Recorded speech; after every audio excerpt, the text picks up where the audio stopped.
Bismillahirrahmanirrahim. Assalamualaikum warahmatullahi wabarakatuh. Mungkin secara umum kita berpandangan bahwa rumah yang baik itu adalah rumah yang indah, rumah yang luas, yang isinya serba dipenuhi oleh perabot-perabot yang mewah, yang serba luks, dan dilengkapi dengan aksesoris yang serba mahal. Tetapi ternyata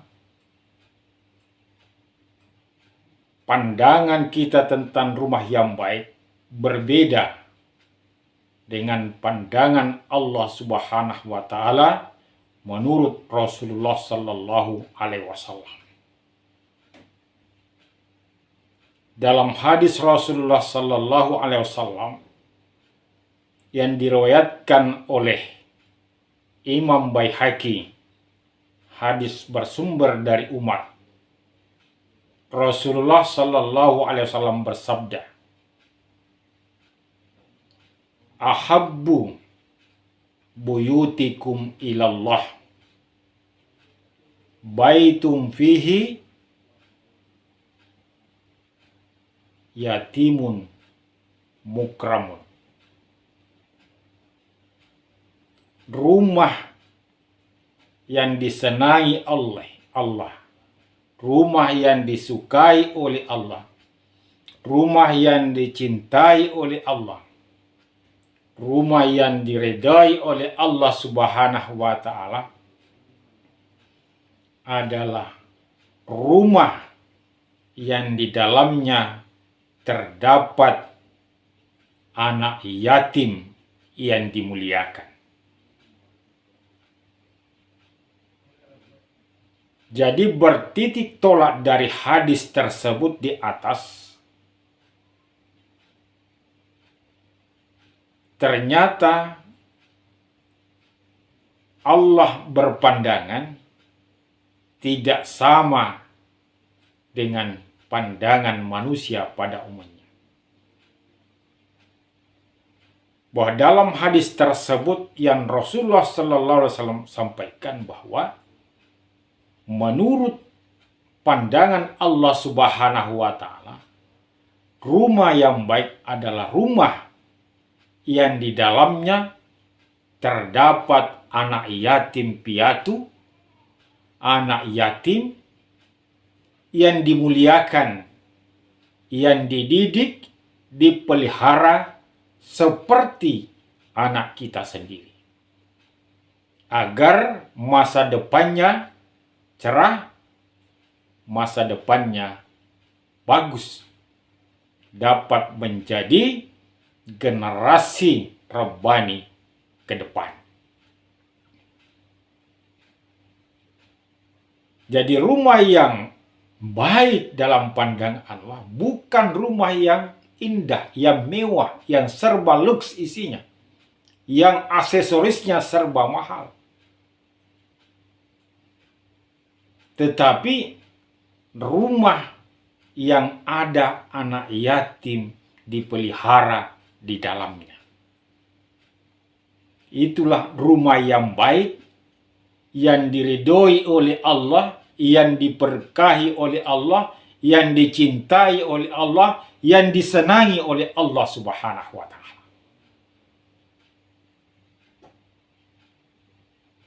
Jadi biar rumah kita indah, bagus, penuh aksesoris, belum tentu rumah itu rumah yang baik, rumah yang diberkahi oleh Allah Subhanahu wa taala.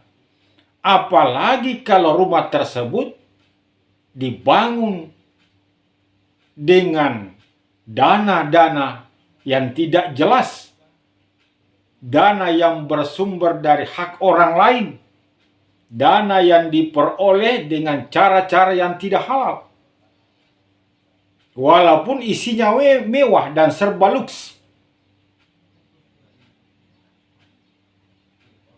Jadi bukanlah rumah yang mewah yang disenangi oleh Allah, bukanlah rumah yang mewah yang masuk kategori rumah yang baik dalam pandangan Allah. Jadi sekali lagi, rumah yang baik adalah rumah yang di dalamnya ada anak yatim yang dimuliakan, yang dipelihara, yang dididik seperti anak sendiri.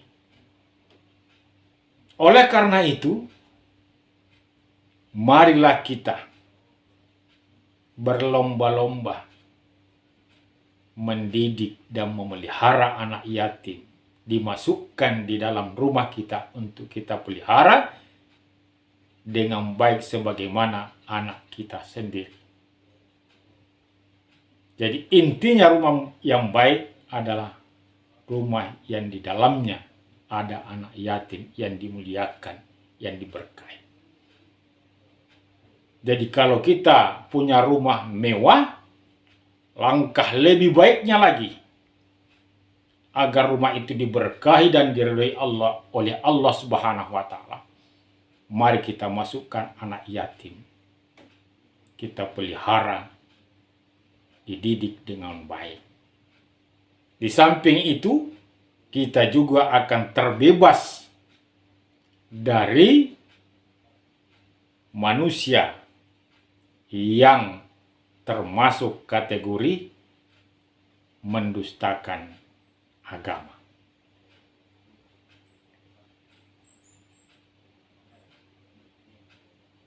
Jadi kesimpulannya, dalam pandangan Allah Subhanahu wa taala, berdasarkan hadis yang disampaikan oleh Rasulullah sallallahu alaihi wasallam yang diriwayatkan oleh Imam Baihaqi yang bersumber hadisnya dari Umar,